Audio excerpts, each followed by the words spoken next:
What's up, everyone? It's Cannan. It's Jessie. And we are the Geeky Saying Couple, and welcome to another episode of RWBY Fairytale Theories. Today's topic, Salem, and pretty much her connection to pretty much any witch, sorceress, enchantress, Anything in that line? Yeah, in any kind of fairy tale you can think of. We're not going to cover all of them because we would be here for 5 hours probably. But this topic won a poll a good while ago, but several things happened that you all know of that caused it to be delayed. We've got one more episode of this, and then that'll pretty much be season 1. Season 2 will start when RWBY comes back with volume 9. But the last episode after this one will be Bumblebee and Beauty and the Beast. That one's going to take a while because there's going to be a lot to cover, and we kind of want to do a little bit more extra editing on that. We might actually plan an intro or something like that.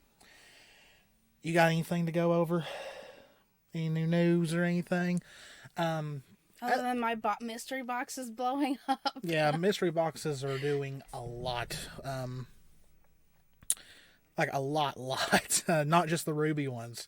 Fire Emblem's done well. Genshin Impact's done well. Sailor Moon, I've gotten a lot of those too. Eevee. Yeah, since it's getting popular, we might need to do one for I'm in Love with the Villainess or something. Since it's getting very, very popular. It's just a matter of, since each box is handmade, yeah, full of handmade stuff, I would have to come up with enough to put in it. So yeah, if you want a mystery box, and Jess is up to doing other fandoms as long as she knows. Yeah, even if it's not listed, message me because I can add it. I just have all the popular ones or the ones I've been asked about. So yeah. As always, thank you to all our subscribers. We're almost to 420 subscribers. Thank you to all our Patreon supporters. We just need 2 more to hit that number 10. So yeah, as always, if you enjoy our content, please hit that subscribe button, hit the notification bell, click that like button, leave us a comment. Our Patreon is in the description, though if you don't like Patreon, we do have a tip jar for donations, because people did ask for another way to donate to us. But yeah, Salem. So, in preparing for this video, we both kind of noticed that really, if you look at almost every single bad thing that has happened in RWBY, whether it be caused by the Grimm or another villain or even the smallest character, it can all be traced back directly to Salem. So a lot of people have criticized Salem as a villain because for most of the series she just sat around and let her henchmen do things, but really that's kind of the stereotypical villain in anime and in video games. Make everybody do what you want done. Well, yeah, it's like in every Final Fantasy almost. The big bad just sits in their fortress while all the smaller villains do all the work until the heroes make their way up to the big boss. But and then they decide, oh, I have to get up and do something. Yeah, but at the end of Volume 7 and of Volume 8, Salem finally did something.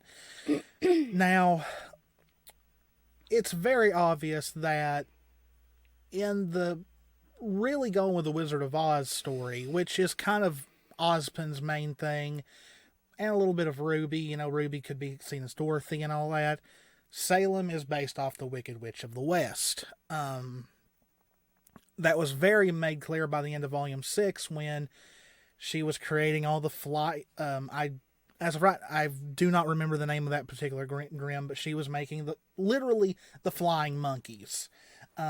We all thought that this was going to lead to RWBY getting kidnapped. That's still not happened. Almost. Almost, no. Yeah, almost. And it wasn't even by them. No, it was the Hound. But, so yeah, it's very clear that she is based off the Wicked Witch of the West. Plus, I think, I've not looked at a map of Remnant in a while, but I think where her domain is, it is the western side of Remnant, is it not? I think it's been a long time. Yeah. Is she in the companion book? I think she is. I don't know if it actually shows the location. I'm just going off where a lot of people think her domain is, and that's the dragon-shaped island, I think. That's where a lot of people think that she is located, and I think that is on the western side of Remnant. I'd have to look at a map again. But there are other witch characters or sorceresses, stuff like that, that Salem kind of fits into the role of. One of them is the witch from the tale of Hansel and Gretel, because we've got Hazel, who was based off of Hansel. Every time I say that name, I think of the old Looney Tunes cartoon. Hansel? Hansel? Yeah, okay. I watched that episode the other day. And so how is she? Because it's like, yes, we know that Hazel's sister Gretchen, who is based off Gretel, was training to be a huntress. She was sent on a mission, and she was killed during it. So, but, I mean, to this day, we don't know exactly what happened. For all we know, Salem was actually the one responsible.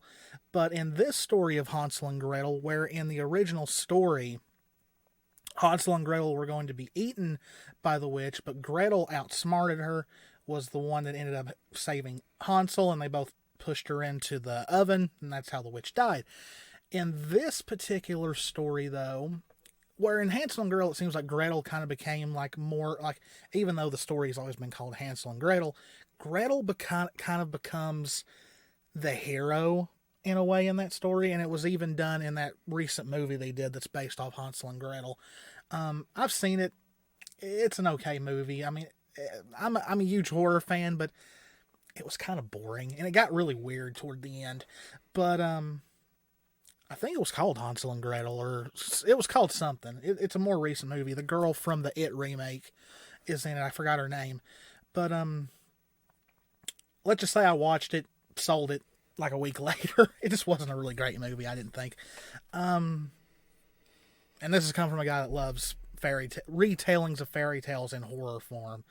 But instead, in this story, Gretel gets killed, and Hansel is taken in by the witch and like manipulated and twisted. It's kind of like the original story that lured him with candy. Yeah. I mean, she lured him in because of wanting revenge, or like manipulating, planting like false things that to make him really believe that this is all Ozpin's fault. Yeah. And for all we know, she caused it, whether it be the Grimm or... Which mostly, almost everything stems back to her, no matter how big or small the event is. Yeah. Because it just has traces still back to her. Because even if it is caused by a Grimm, she makes the Grimm. She sends the Grimm out. Well, and it also goes with her whole, there for a while, it was very obvious that she was wanting to destroy all the hunters and huntresses, because even though she's immortal and all that, there may still be that innate fear that one of them could best her somehow. So that's one of the reasons why, taking out the academies was one thing, also to find the relics. But, Salem having Lionheart kill almost every huntress and huntsman in Mistral and all that. And so Gretchen was more than likely just... that she was a huntress being trained by Ozpin, so Salem had her killed, and I guess maybe it's never been, this is not confirmed, this is just a theory, maybe she was hoping that would turn certain huntsmen and huntresses against Ozpin and the other headmasters. Yeah, kind of like she did with Hazel. The thing is because we know she left and never came back. Yeah. Well, if you think back to when Crow was searching for more help from other huntsmen and huntresses, all of them went out and never came back. That's still all traces to Salem. Well, yeah. Well, once he found out that Lionheart was working for Salem, he was like, "Oh, it's because she set up all of these missions. You let her kill them all, and he sent them all out." And yeah. So yeah, she's a bit of that role in that. Now, one thing I thought of is, and I know the musical Wicked is not exactly considered canon to the Wizard of Oz story, even though a lot of people think it's a better prequel to the Wizard of Oz than some official works. if you've never listened to Wicked, it's a pretty good musical. I'll admit, it's got some very good tunes in it. One of my choir teachers was absolutely obsessed with Wicked, so oh, it's a really posters everywhere. And make sure it's the original Broadway cast. Nothing against anyone that's ever performed in that musical since then, but oh my gosh, it's kind of the same way with Family Opera. You need to look at the original Broadway. Well, versus the newer stuff. Yeah, at that time. Oh, what's her name? Adina Menzel? Is that how you...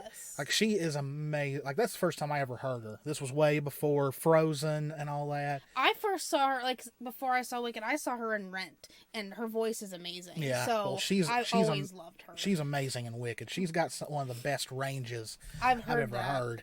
But in Wicked, the Wicked Witch of the West, Elphaba, originally was a kind-hearted girl. She was just looked down upon and judged because of her appearance, because she had the green skin, the black hair, and really just everybody pushing her. And, love is mixed in there as well, because in Wicked's story, she falls in love with the guy who eventually becomes the Scarecrow.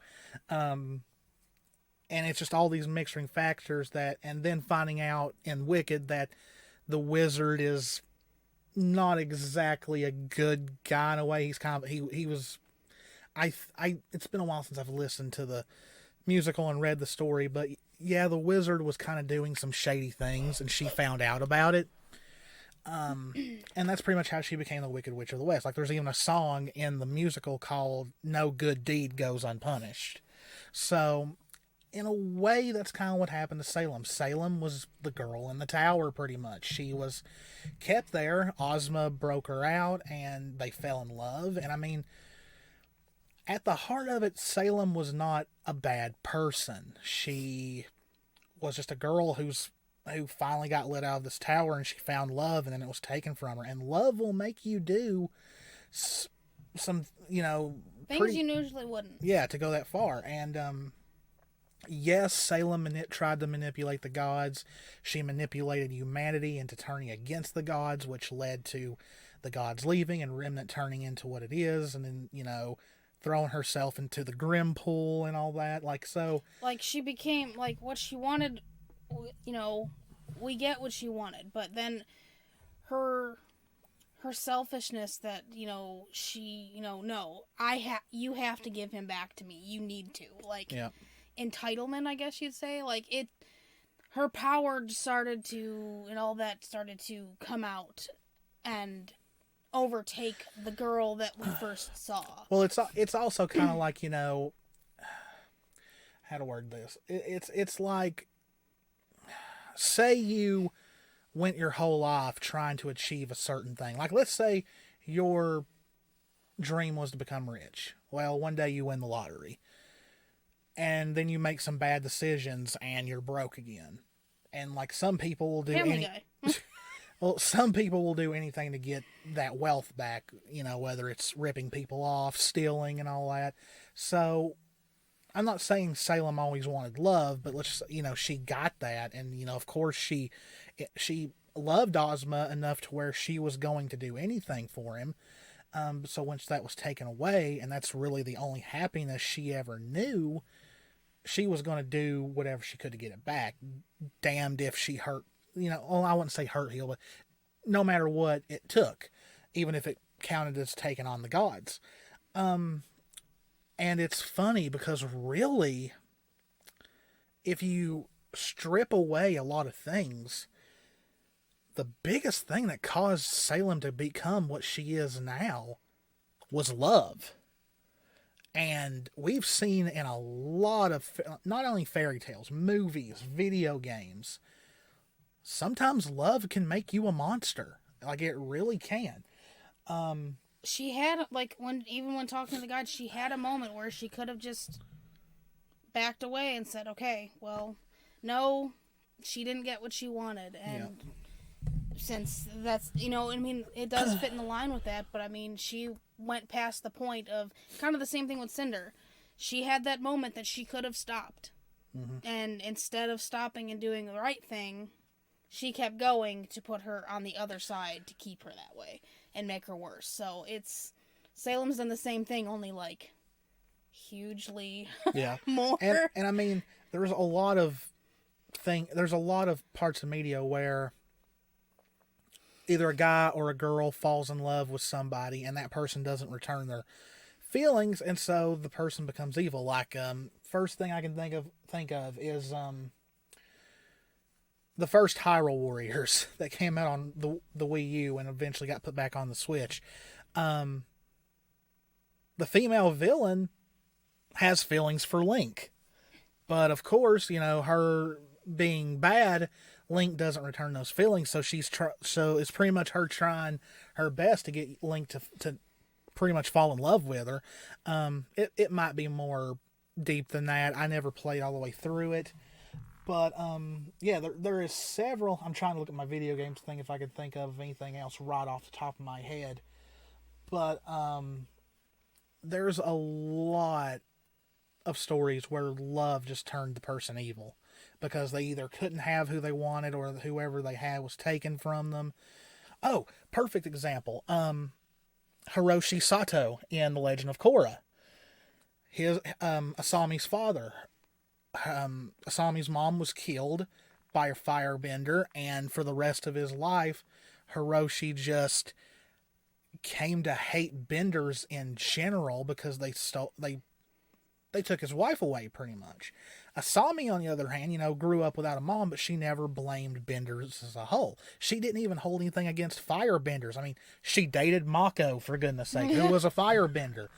And then, of course, Hiroshi eventually became an equalist. He teamed up with Amon. They almost completely took over Republic City. So, yeah, it'll show you that lost love or unreturned love can turn somebody into something completely different than what they used to be. There's something like that in Sailor Moon as well. Not exactly the, romantic type love, and you saw the movie when we went in the theaters. It's pretty much Mamoru's story. It's the first I don't know. movie. I sense some romantic tension there. It wasn't exactly that. Since I can't remember his name, but it was pretty much the villain of that movie. Yes, he became the villain because he thought, oh well, he was pretty much my jealous. Friend. You can't have him. He was jealous of Sailor Moon. Let's when admit really, it. and then when seeing the past, he obviously corrected himself and he went on to be a better person, but that doesn't always happen. But it's that point that the things that you do can create and make you that evil villain because of love in general. Now there's a lot more stories like that too. Yeah, and here's the thing: does Salem, somewhere inside Salem, does she still possibly love Ozpin? I think so. I think she does. It would explain that, and probably him every as well. time he comes back. Yeah. She's like all of a sudden silent and then gets really, really angry. And here's the thing, though. Because she doesn't want to, inside, she doesn't want to admit she still loves him. Well, here's the thing, though. Does she kind of see every time he comes back as just like frustration because here she tried so hard to get him back, and now all of a sudden after he keeps coming back. Yeah, and wonder if it almost makes her feel like she never would have had to have went through that, but it was her actions that she eventually caused it, and that's her actions that caused him to be in this never-ending rebirth cycle. It kind of is this tragic love story in a way where she wanted him back, he was going to stay dead, but her becoming what she became is what resulted in him coming back. So she's getting what she wanted, but not in the sense that on her terms. Like, sadly I think at the end of RWBY, Salem somehow is going to be defeated. Not killed, defeated. And she'll admit she was wrong or something, and her and Oz will finally go to the afterlife. They'll get to be together in the end. That way Oz, because they're focusing so much on Oscar becoming Ozpin that I really think they're building up to Oscar getting to live his own life and, you know, not have to be just another Ozpin. So... Because it would make sense if they could figure out what they needed to do to defeat her. And her admit defeat. Yeah, and both her and Oz would get to actually go on and live because remember, together. So, I mean... Because remember, the gods eventually told her if she could learn from her past mistakes, they would take the immortality away. She would finally be able to rest. Yeah, and so, I mean...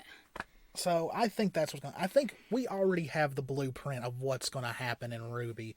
We just have to I just make wonder sure if she's just going to be the complete... Like, that's going to be the complete end when RWBY ends, or if there's something else. Who knows? I mean, there could be more, because there really is a lot they could still do with RWBY. I mean, yeah, even but past as far Salem. Yeah, but as far as villains go, it's kind of hard to top an immortal being. Well, I mean, yeah, but I'm just saying. Another thing that we had talked about was how Salem... Now, of course, Salem is not directly involved with each member of Team RWBY's story personally. It's just that what she's done is affecting them in the long run. But really, if you wanted to, you could take... She does fit in certain roles, even if it's not directly. Well, yeah, like with RWBY. Yes, RWBY is based off Little Red Riding Hood, but you could also say she's Dorothy in Wizard of Oz, so Salem for RWBY would be the Wicked Witch of the West. Weiss, who is based off Snow White. Yes, there's really not been that much in the story to actually follow Snow White's story, but for Weiss, Salem would be the evil queen. Well, technically she did fit part of that story because of what Cinder did. Well, yeah. So that the whole piercing the heart thing, so that kind of fits, and that kind of... But it was still indirectly, yeah. But it kind of cements that, yes, that's the role she's playing, because Cinder did carry that out since the queen had somebody else go and try to do that. Well, actually, yeah, you're actually onto something there, because Cinder could have been seen as the huntsman. Yeah, that was who eventually changed his mind, but Cinder is. But we know is that not. with Cinder, because everything she's in the RWBY, opposite of everything. Yeah, it seems like it. Not in every story, but most. Now for Blake and Yang, I didn't think about that till now. Now for Blake and Yang, everything with Blake and Yang so far is connected. Their whole story has been connected since day one. So for them, Salem kind of fits the role, because for Blake and Yang, their story, with Adam, I'm sorry, you cannot deny much more Beauty and the Beast than that. Yes, their story with Adam was Beauty and the Beast, and Salem, in a way, could be seen as the Enchantress, because, like we said, everything that happens in RWBY in some form or fashion is a result of Salem's actions. And yes, Adam was probably always going to hunt for Blake, but the fact that he was even at Beacon was because Cinder found him, and Cinder was sent because of Salem. And, I mean, in a way, maybe Cinder could be seen as the Enchantress, because she's the one who visited Adam. Now, Adam, I will always say, the only part of the beast that he counts as is the prince before he changed. But he also, when it comes to Blake and Yang, and like he's only that part of the beast when it's in relation to just Blake. For Blake and Yang and their story together, he became Gaston and the Cursed Rose. But, everything that, went down that way, it was in direct because of Salem, her sending Cinder to him, and then her sending Hazel to try and talk to Sienna to get her to, pretty much, switch sides or work with us. Yeah. And which led Adam to killing Sienna, to Adam having just this big delusion of grandeur that he was having, which eventually led to his death at the hands of Blake and Yang. So, yes, Salem is pretty much the chaos theory of everything that happens in RWBY. Everything she does causes an effect on the series as a whole. So, not only is she a great witch character, because I mean, let's face it, in Volume 6, during the flashback episode, she was literally the witch in the woods, you know, when Osmond finally found her again. She was the literal witch that lived in a house in the woods.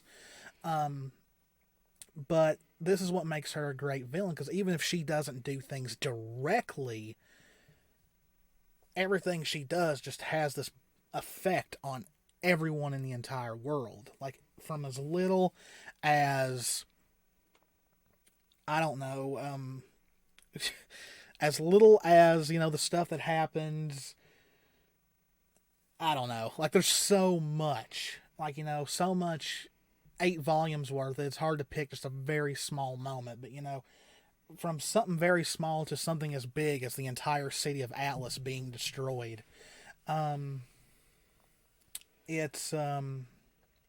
She's not as bad a villain as people think she is. She's definitely caused mass chaos through and just, like, several life cycles. Yeah. So it's even like, before we saw her in Volume 3. So yeah, like, literally you can trace everything that's ever happened back through every life cycle. Then that's also, it kind of fits with all of Oz's lives. Like, every time his life would end, it'd come back again, and that's another life cycle. Yeah. So he's been through several of them, and she's the cause of everything. Yeah.